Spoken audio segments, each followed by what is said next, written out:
Alhamdulillahilladzi biiradatihi wa masyiatihi ja'al haqqu wa zahaqal batil innal batila kana zahuqa. Asyhadu an la ilaha illallah wa asyhadu anna Muhammadan abduhu wa rasuluh. Allahumma shalli wa sallim ala nabiyyina Muhammad wa ala alihi wa ashabihi wa man tabi'a hudahu ila yaumiddin. Usikum wa nafsi bittaqwallah faqad fazal muttaqun. A'udzu billahi minasyaitonir rajim. Ya ayyuhalladzina amanu taqullaha wal tanzur nafsum ma qaddamat lighad wattaqullaha innallaha khabirum bima ta'malun. Para jamaah kaum muslimin yang dirahmati oleh Allah, dalam sejarah peradaban hidup manusia, rekayasa tindak kejahatan yang merupakan perbuatan tercela pernah terjadi dan dilakukan oleh orang-orang terdahulu sampai sekarang. Misalnya di dalam Al-Quran surat Yusuf, Allah Subhanahu wa ta'ala mengabadikan kisah rekayasa tindak kejahatan yang diperbuat oleh saudara-saudaranya atau saudara-saudara Nabi Yusuf kecuali Bunyamin, dengan maksud semua itu menjadi pelajaran atau ibrah agar kita tidak melakukan perbuatan yang keji tersebut. Al-Kisah saudara-saudara Yusuf yang punya rencana jahat itu melakukan konspirasi untuk membunuh Yusuf alaihissalam atau membuangnya ke suatu tempat. Motif kejahatan mereka itu adalah sifat iri dan dengki kepada Yusuf alaihissalam dan juga saudaranya yang bernama Bunyamin, karena keduanya lebih dicintai dan disayangi oleh ayahnya. Dengan membunuh atau membuangnya, mereka berharap perhatian dan kecintaan ayahnya itu beralih dan tertumpu kepada mereka. Akhirnya kemudian mereka bersengkongkol untuk membuang Yusuf alaihissalam dengan memasukkannya ke dalam sumur yang kemudian ditemukan oleh saudagar yang lewat di dekat sumur tersebut. Pendek cerita, para jamaah yang dimuliakan oleh Allah, ketika mereka telah mengeksekusi perbuatan jahatnya, tentu mereka tidak menghendaki apa yang mereka lakukan itu diketahui. Dan mereka tidak mau berhadapan dengan hukum ataupun disalahkan oleh ayahnya. Oleh karena itu, mereka pun membuat drama atau keterangan palsu di hadapan ayahnya. Dan itu dijelaskan secara eksplisit dalam Al-Quran surat Yusuf ayat 16 sampai ayat 18. A'udzu billahi minasyaitonir rajim. Wa ja'u abahum isya'ay yabkun. Qalu ya abana inna dhahabna nastabiqu wa tarakna Yusufa 'inda mata'ina fa'akalahu adh-dhi'bu wa ma anta bimu'minin lana walau kunna shadiqin. Wa ja'u 'ala qamisihi bidamin kadhib qala bal sawwalat lakum anfusukum amran fasabrun jamil wallahu almusta'anu 'ala ma tasifun. Kata Allah, mereka saudara-saudara Yusuf itu yang telah melakukan kejahatan datang kepada ayahnya itu pada waktu petang hari sambil pura-pura menangis. Mereka berkata, wahai ayah kami, sesungguhnya kami pergi berlomba dan kami tinggalkan Yusuf alaihissalam di dekat barang-barang kami. Lalu dia dimakan serigala. Dan engkau tentu saja tidak akan percaya kepada kami sekalipun kami berkata benar. Dan mereka datang dengan membawa baju gamisnya yang berlumuran darah palsu. Kemudian dia Yakub, ayah mereka, berkata, sebenarnya hanya dirimu sendirilah yang memandang baik urusan yang buruk itu, maka hanya bersabar itulah yang terbaik bagiku. Dan kepada Allah saja memohon pertolongannya terhadap apa yang kamu ceritakan itu. Saudara-saudaraku yang dimuliakan oleh Allah, dari kisah ini tentu saja menarik perhatian kita, sehingga kita tidak terjebak pada perbuatan jahat yang merugikan diri kita sendiri, keluarga kita, institusi, dan juga merugikan orang lain. Risikonya sangat berat sekali melakukan kejahatan, apalagi yang sifatnya pembunuhan, perzinahan, perjudian, dosa-dosa besar, dan seterusnya. Jadi apa yang kita ambil hikmah dari kisah Yusuf ini? Pertama adalah iri dan dengki atas kebaikan, kebahagiaan, kenikmatan, keberhasilan yang dicapai orang lain adalah sikap keji lagi tercela yang tentunya wajib dijauhi oleh setiap orang-orang yang beriman. Dan salah satu solusi agar kita terhindar dari sifat tercela tersebut, ada doa yang diajarkan oleh Allah Subhanahu wa taala dalam Al-Qur'an surah Al-Hasyr, yaitu memohon kepada Allah agar kedengkian tersebut tidak bersemayam dalam hati kita. Rabbana la taj'al fi qulubina ghillan lil ladzina amanu Rabbana innaka ra'ufur rahim. Ya Tuhan kami, jangan Engkau jadikan kedengkian, ghil atau kebencian pada hati-hati kami kepada orang-orang lain, terutama orang-orang yang beriman. Sesungguhnya Engkau Maha mengenal dan Maha penyayang.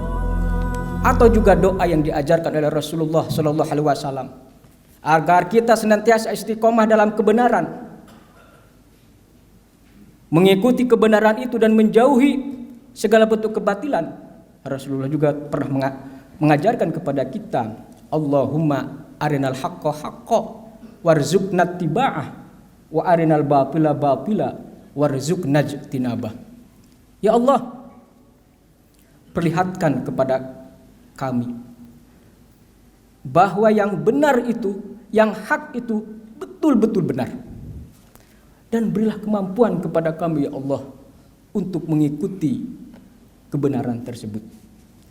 Dan tampakkanlah kepada kami ya Allah bahwa yang batil, yang jahat itu betul-betul batil, dan berilah kemampuan kepada kami untuk menjauhi yang batil itu. Doa ini sangat penting para jamaah yang dimuliakan oleh Allah, karena di antara kita banyak mengetahui kebenaran, tapi kita tidak sanggup untuk mengikuti kebenaran itu. Kita mengetahui itu batil, tapi justru kita melakukannya. Oleh sebab itu kita memohon pertolongan daripada Allah Subhanahu wa taala, meminta kekuatan agar Allah menunjukkan hidayah, menampakkan kebenaran, kemudian kita bisa mengikuti kebenaran itu, dan menampakkan yang jahat, kemudian kita bisa menjauhi yang jahat itu.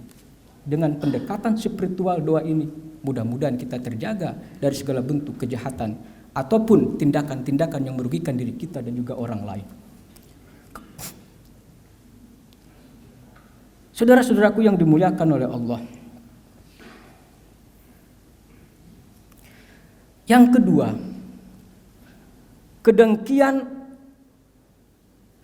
akan melahirkan watak buruk yang lain, seperti kebohongan dan keangkuhan yang dilakukan oleh saudara-saudaranya Yusuf alaihissalam.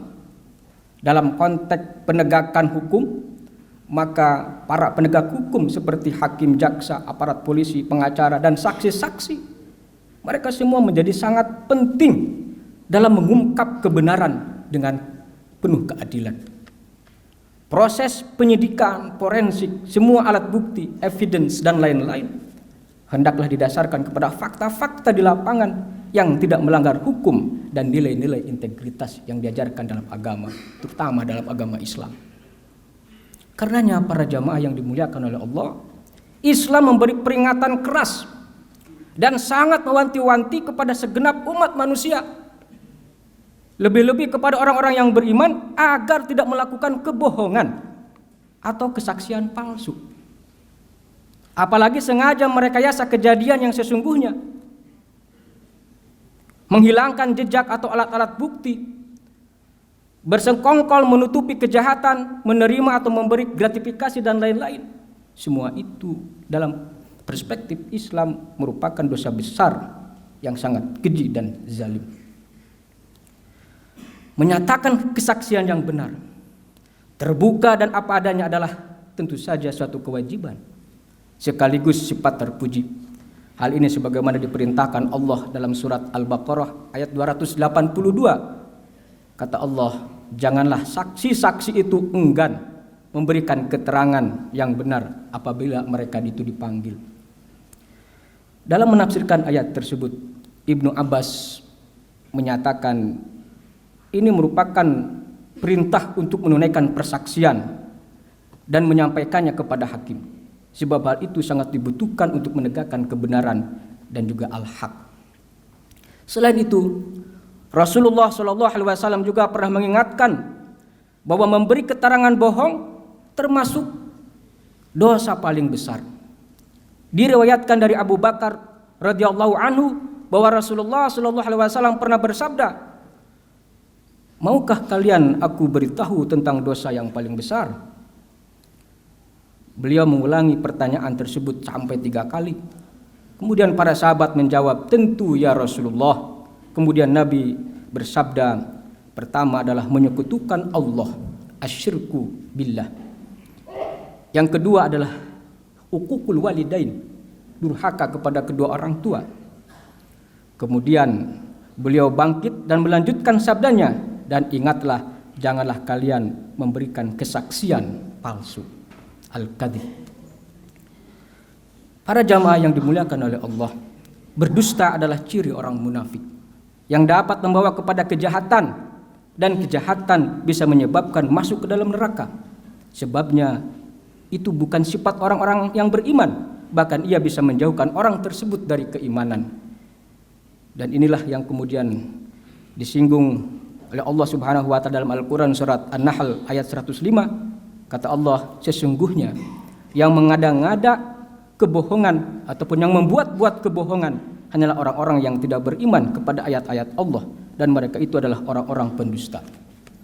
Maka dalam sebuah hadis yang sangat terkenal, alaikum bisidqi fa inna sidqa yahdi ilal birr wa inal birra yahdi ilal jannah. Wa ma yasduq wa yataharra as-sidqa hatta yuktaba indallah siddiqa. Kata Nabi, hendaklah kalian itu berkata, berbuat yang benar, karena kebenaran bisa membawa kepada kebaikan, kesuksesan, dan kebaikan itu bisa mengantarkannya ke dalam surga. Barang siapa yang berkata benar, berlaku jujur, lalu kemudian dia komitmen dalam kebenaran itu, maka dia akan dicatat di sisi Allah Subhanahu wa taala sebagai siddiqo, orang yang betul-betul benar, bukan pembohong. Sebaliknya Rasulullah juga mengingatkan, wa iyyakum al-kadzib fa innal kadziba yahdi ilal fujur wa innal fujura yahdi ilan nar wa man kadziba wa yataharra al-kadziba hatta yuktaba indallah kadzaban. Ini hadis ini sahih. Hendaklah kalian menjauhi perkataan bohong atau berdusta, karena dusta itu bisa mengarah kepada keburukan, kejahatan, dan kejahatan itu bisa mengantarkannya ke dalam neraka. Para jamaah yang dimuliakan oleh Allah, yang ketiga dari kisah Yusuf juga mengingatkan kepada kita semua tentang kejinya dosa membunuh. Allah Subhanahu wa taala berfirman, barang siapa yang menghilangkan satu nyawa manusia, maka dia diibaratkan seperti menghilangkan nyawa manusia semuanya. Dan barang siapa yang menyelamatkan satu nyawa manusia, maka dia diibaratkan seperti orang yang menyelamatkan manusia seluruhnya. Dosa membunuh adalah dosa besar. Tobatnya perlu dengan sungguh-sungguh. Perlu dengan sungguh-sungguh dan kemudian diganti dengan kesadaran total, lalu dia melakukan amal perbuatan, mengganti amal buruknya dengan amalan-amalan yang diperintahkan oleh Allah dan juga oleh Rasulnya. Kemudian yang keempat, para jamaah yang dimuliakan oleh Allah, dalam mencari solusi dan kebenaran setiap masalah yang kita hadapi. Jangan lupa hendaklah kita bergantung, bertawakal kepada Allah Subhanahu wa taala, seperti yang dilakukan oleh Yakub. Ketika dia mendengar cerita bohong, dia tidak mengetahui secara pasti, karena yang mengetahui kejadian itu pada hakikatnya adalah Allah. Maka di sini kita perlu memohon pertolongan kepada Allah Subhanahu wa taala, perlu bersabar dan perlu bertawakal. Mudah-mudahan keluarga, saudara dan rekan-rekan kita semua terjaga dari segala bentuk kriminal yang dapat menyebabkan kehinaan dan kerugian serta murka daripada Allah Subhanahu wa taala. Termasuk juga terjaga dari segala sifat dan karakter tercela seperti iri, dengki, takabur, dusta dan juga sejenisnya. Kita juga berharap mudah-mudahan negeri Indonesia yang sama-sama kita cintai ini dianugerahi para pemimpin, penduduk negeri, penegak hukum yang beriman dan berakhlak mulia. Diberikan para pemimpin dan penegak hukum yang sadar akan tugas dan kewajibannya sebagai pelayan, pengayom, dan penjaga keamanan serta ketertiban umum di negara kita ini. Aparat pemerintah yang amanah, adil, dan jujur, itulah yang kita harapkan sehingga kemudian negara kita menjadi negara yang bermartabat, yang maju dan berkeadilan. Barakallahu li wa lakum wa nafa'ani wa iyyakum bima fihi minal ayati wa dzikril hakim wa taqabbala minni wa minkum tilawatahu innahu huwas samiul alim. Alhamdulillahirabbil alamin wal 'aqibatu lil muttaqin wala 'udwana illa 'alal zalimin. Asyhadu an la ilaha illallah wa asyhadu anna Muhammadan 'abduhu wa rasuluh. Allahumma ighfir lil muslimina wal muslimat wal mu'minina wal mu'minat al ahya'i minhum wal amwat ya qadiyal hajat. Allahumma rabbana la tada' lana dzanban illa ghafartah wala hamman illa farajtah wala dainan illa qadaitah wala maridun illa syafaitah wala hajatan min hawaidid dunya wal akhirah illa qadaitaha ya rabbal alamin. Allahumma arinal haqqa haqqan warzuqna ittiba'ah wa arinal batila batila warzuqna ijtinabah. Allahumma ij'al baldatana hadhihi baldatan thayyibatan aminatan mubarakatan baldatan sakinatan mawaddatan wa rahmatan birahmatika ya arhamar rahimin. Allahumma inna nas'aluka ridhaka wal jannah wa na'udzubika min sakhatika wan nar. Rabbana atina fid dunya hasanah wa fil akhirati hasanah wa qina adzabannar. Amin ya Allah, amin ya Rahman, amin ya Rahim. Wa sallallahu ala nabiyyina Muhammad wa ala alihi washabihi wasallam. Subhana rabbika rabbil izzati amma yasifun wa salamun alal mursalin walhamdulillahi rabbil alamin. Aqimis shalah.